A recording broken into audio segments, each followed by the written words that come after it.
truth you find is the key now.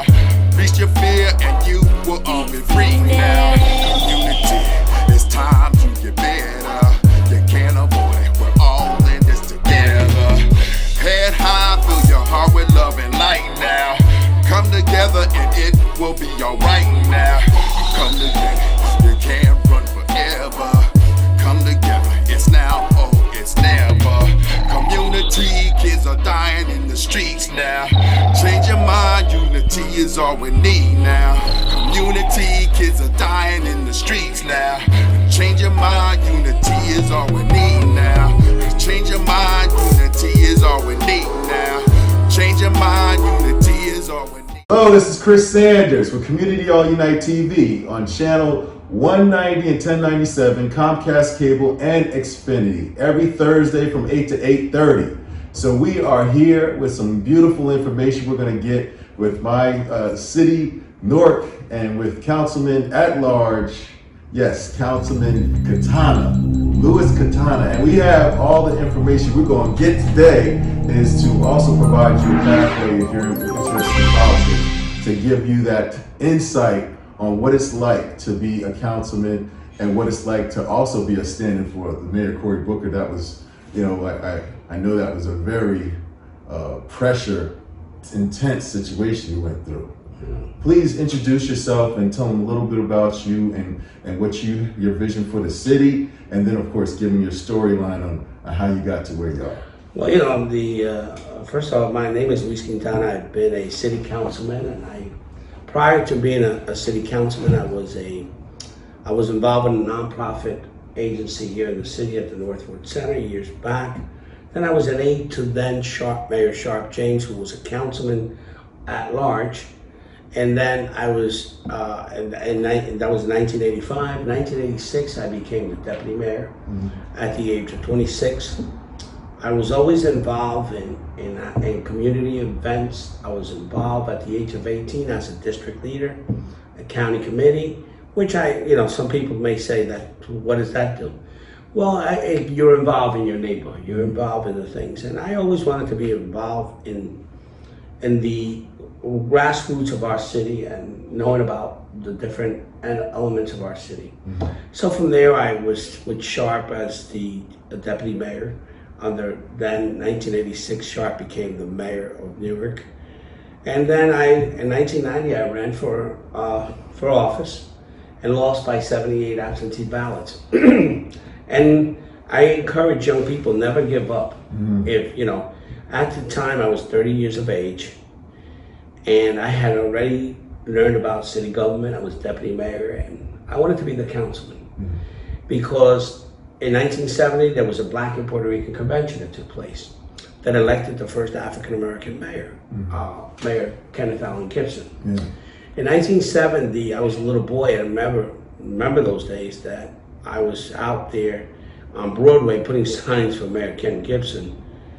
Black and Puerto Rican convention was, to me, important because it was about the representation of Newark's government, electing its first African American mayor. And at the time, Ramon Iñez ran for the position of councilman at large, and he was not able to be successful. He lost the election by a couple of thousand votes. And then in 1990, I decided that it was time. Others had tried. Hector Ortiz, other people who had tried to run for councilman. And I said, it's time that we have that we fulfill this idea of Black and Puerto Rican convention, where Ramon Iñez never was successful, and I said, it's time. And at the time, Mildred and I were running. Mildred wanted to be the first African American female as councilwoman at large, and I ran as the first Puerto Rican councilman because I felt that the Black and Puerto Rican convention, and also the Hispanic community, was coming up in the city and needed to have a voice. But it cannot be done without, and I encourage young people, without coalition. And I was able to start working, and you can't run as a on an ethnicity. You have to run on issues of who you are. So I ran, and at first I started working in the South Ward with Sharp in an African American community, and I worked in the African American community with other folks who I got to meet, and then we were a coalition. And I encourage young people to start coalition building so that you can move forward. You cannot get there on your own by saying, oh, I'm going to go there because I am a Hispanic. No, it's not that.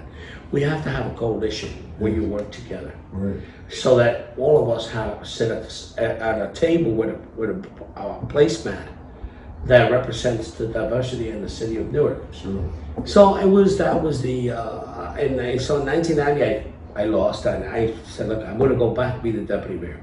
In 1994 I come back, and Mildred and I had run. She had lost in 92, and we came back and we said we're going to try it. Then Marie Bellani's position was vacant, and the city council at the time decided, oh, we're not going to give it to no one. So we didn't get it, so none of either or. And in 1994, Mildred and I got elected as the first Puerto Rican and the first African American female in the city's history.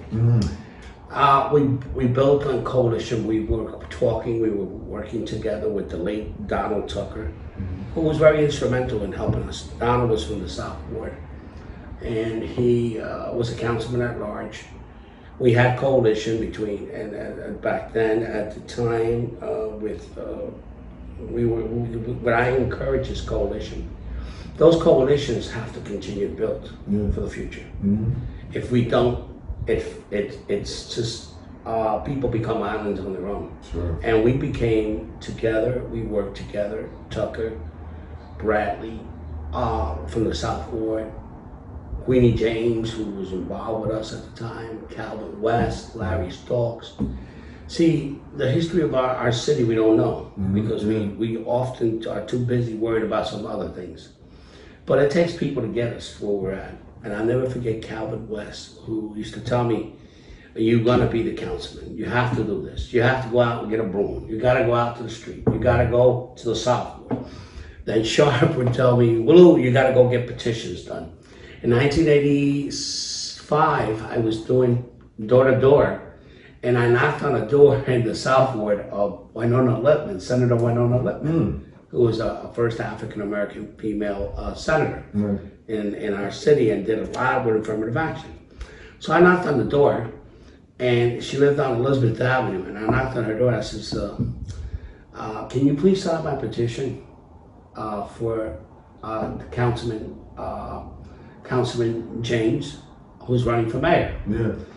And at the time, she says, I don't think I'm gonna sign anything. And I said, okay, no problem. So I kept knocking. All of a sudden, this lady calls me in the hallway. She says, come over here, young man.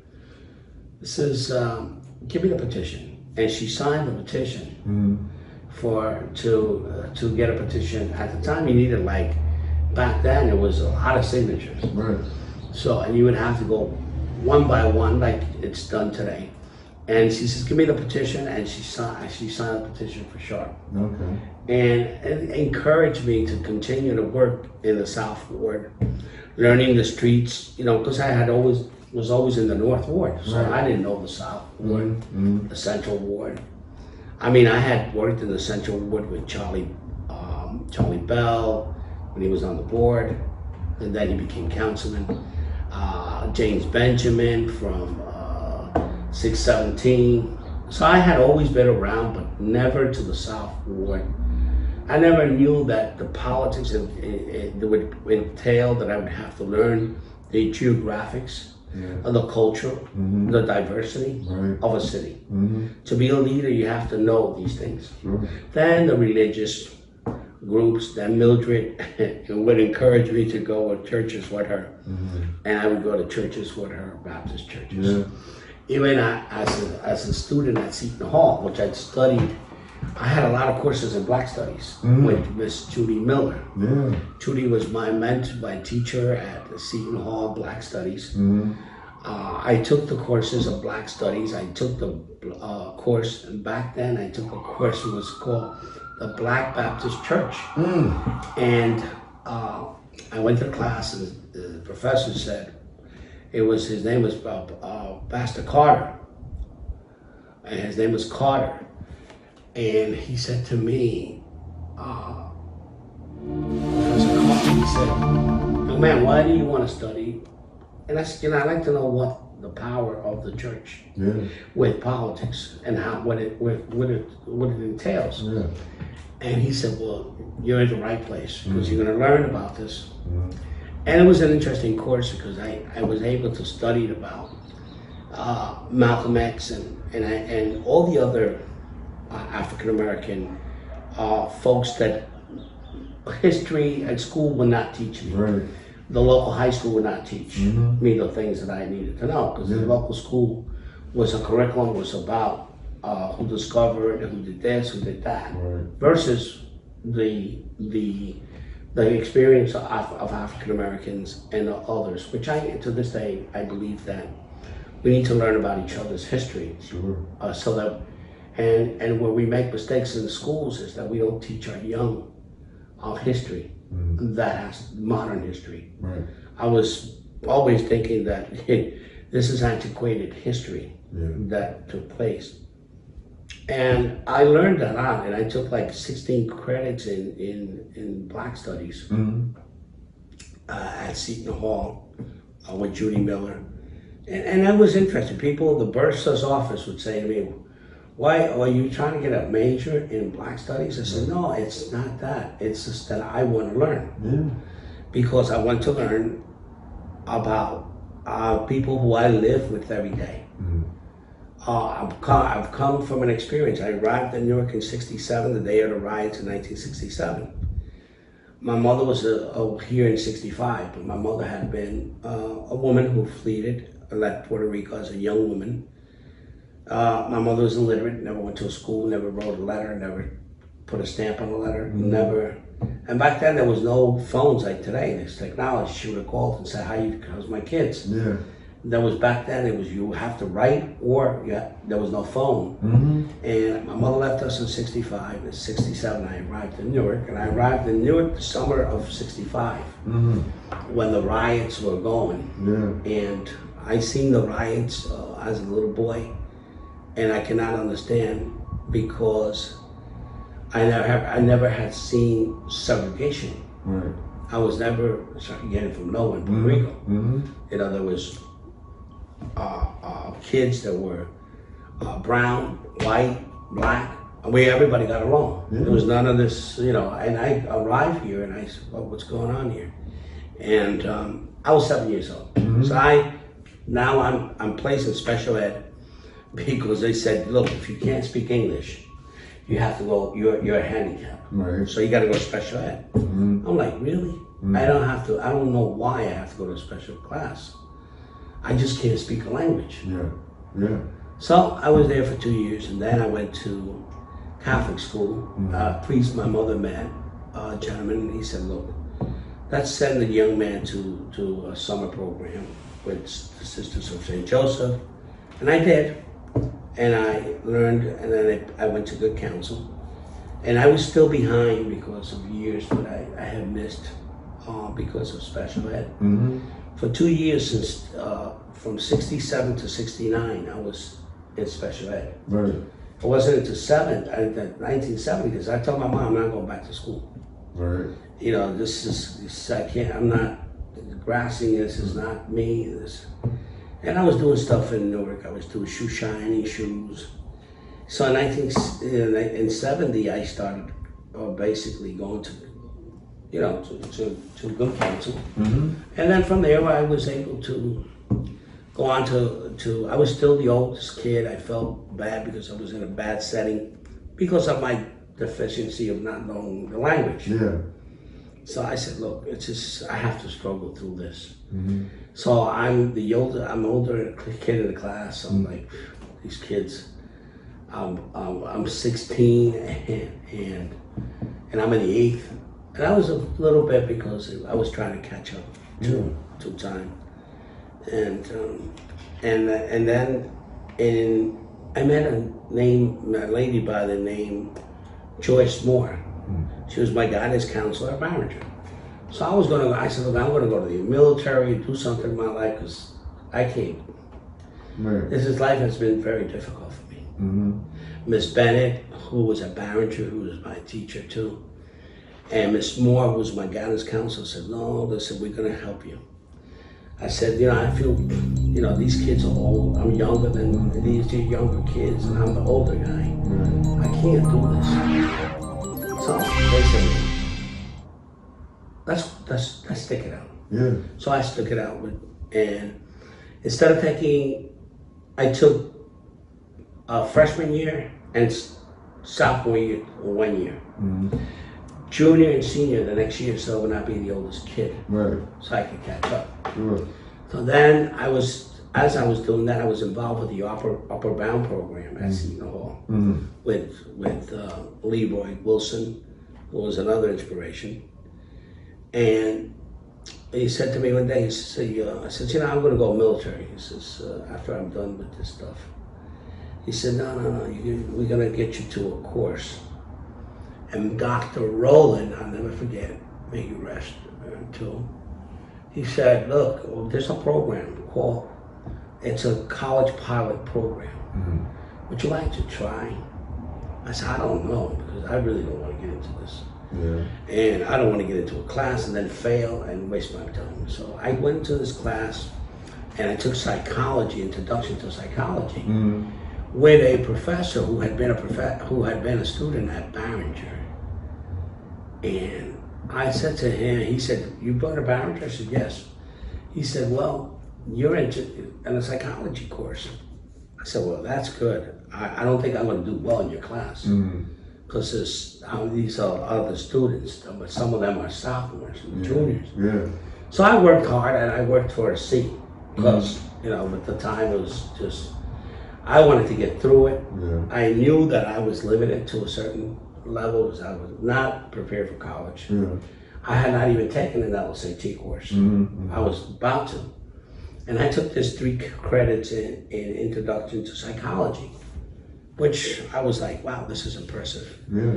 I mean, I learned, I felt that I was involved with age group, about another age group versus my age group. Yeah. And I felt comfortable. Then I became a student. I graduated Barringer, and then I went out to Seton Hall, and I was accepted. And I had to work hard because it was difficult. It was not as easy as I thought it would be. Right. I had to work harder than some other individuals. I had to withdraw from some courses because, it was just, I wasn't prepared. Right. But I talked to the professors and I said, look, can I just sit through it? Yeah. And the next semester, I'll take the course. Yes. And they said, okay, withdraw, and then next semester you take the course. And that's what happened. So to encourage young people that if I was able to, there's no way that somebody can tell me they can't. Right. And the word I can't doesn't exist. So it was difficult times, there were times that we didn't have a lot of money. I had to travel 2 buses to get to Seton Hall. I'd have to take the 27 bus up here because I lived up here in the North Ward. And then I would have to go down to Broader Market and take the 31, which would not take me because I didn't have enough money. I would have to go to Dover Street. So I would go up to Dover Street in the West Ward and walk about 5-6 blocks up to Seton Hall. And I did that for a long time. As a commuter, I seen the people. I listened to the hue and cry of people who would be on the bus and they would talk about, listen, I have this going on. And it was different. I had to sit in a bus and interact with others and different experiences of social and economics. And I think it was a lesson, that I learned. As a commuting student, I didn't have a car. My mother could not afford a car to send me up to. I barely could do something. I was working also part-time job at Kmart in Belleville, and I was trying to do that so that I could help out with my little things that I had to buy. And then going to a school like Seton Hall, there was some socioeconomic folks that went there that had more socioeconomic funding, and there were some things I could not do. There was all my friends who we so I did a lot of stuff. I went into the ROTC program, and then I went into my major in criminal justice. I had always wanted to be a warden of an institution that I can change things around. I studied a lot of courses in penology. I studied sociology, a lot of sociology courses, social change, and etc. And then I also was involved in political science courses because I've always loved political science. And then I met this professor by the name of Dr. Bob Manley, who was a great professor of political science at Seton Hall. And he said, "Hey, you want to get involved in a campaign?" I says, "Campaign? Yeah, we're doing a Walter Mondale Carter. You want to get involved?" I said, "Listen, I don't know if I don't have." So one day he calls me, he says, "Hey, listen, Walter Mondale is going to be in New Jersey, and we need some volunteer drivers." So I have a license, but I'm really a good driver, you know. So I drove the motorcade, and I said, "Wow, I like politics." So we went all the way to Cherry Hill, and I've never told the story. We went down to Cherry Hill, and I seen the speech as Walter Mondale was speaking to a group in Cherry Hill, and then we went to Camden, Cherry Hill, Camden, and then we came back to Newark Airport, and Walter Mondale at the time thanked all the drivers as we were going to the airport. He said, "I want to thank everyone." I was like, "Oh, this is a real." It's a politician. I mean, that's not a politician, that's a real person. I mean, he took time to say thank you. And then I got a beautiful letter from that Walter Mondale campaign. And then at Seton Hall, I was involved with a lot of the stuff with the group called Adelante. I also was involved with EOF. I'm an EOF student, and I don't deny who I've been, where I've been. And my mother couldn't afford, and it was basically the EOF program was basically an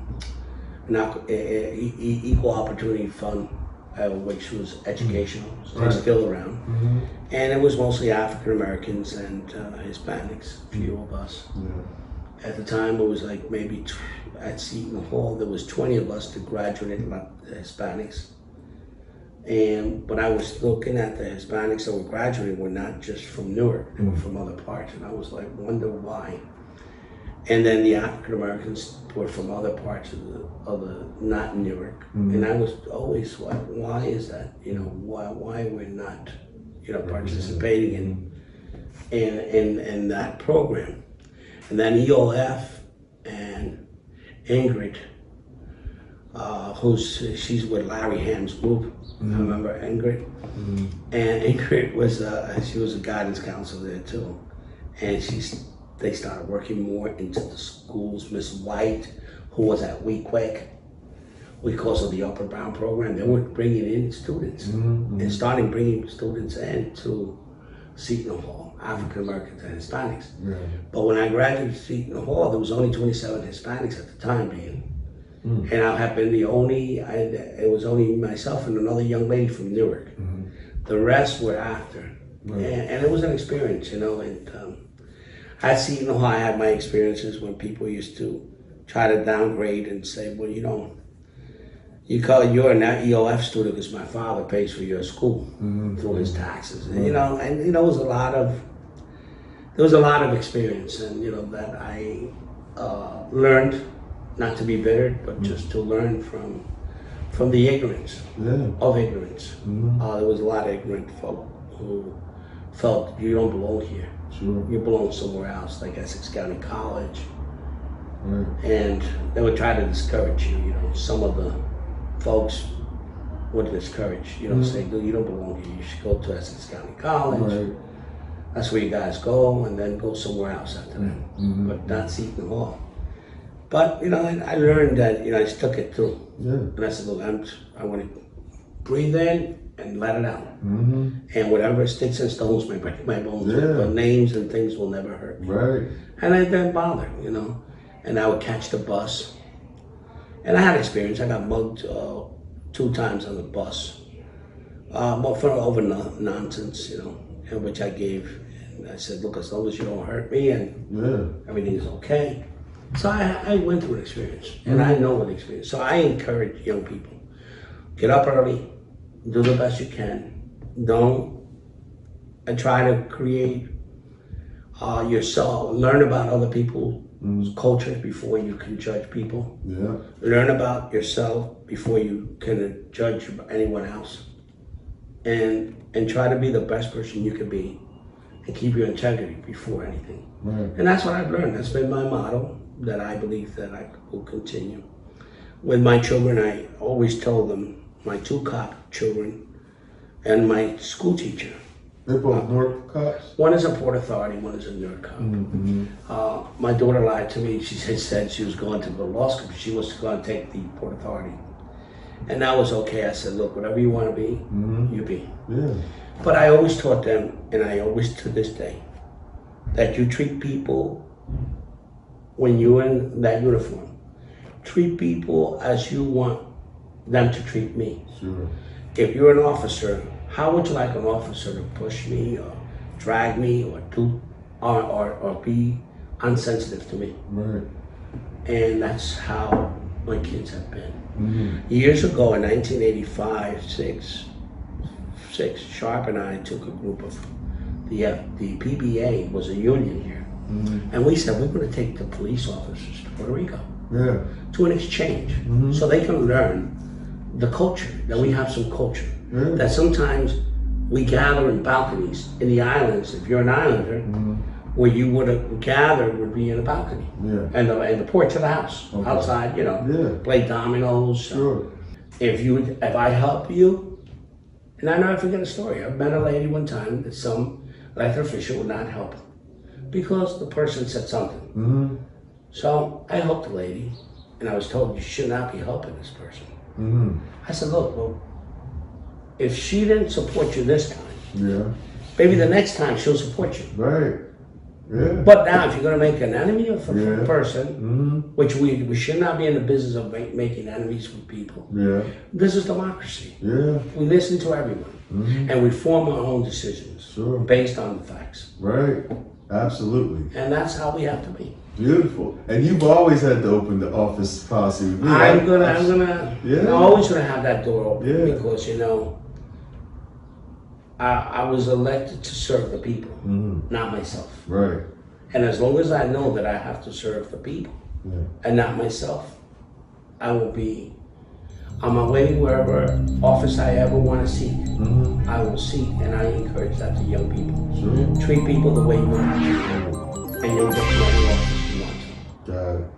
Thank you, sir. Thank you. I appreciate it. That was a beautiful conversation. And every Thursday from 8 to 8:30 on Comcast Cable and Xfinity, this is Community All Unite TV and another great interview. Thank you again, Councilman. And we're over and out.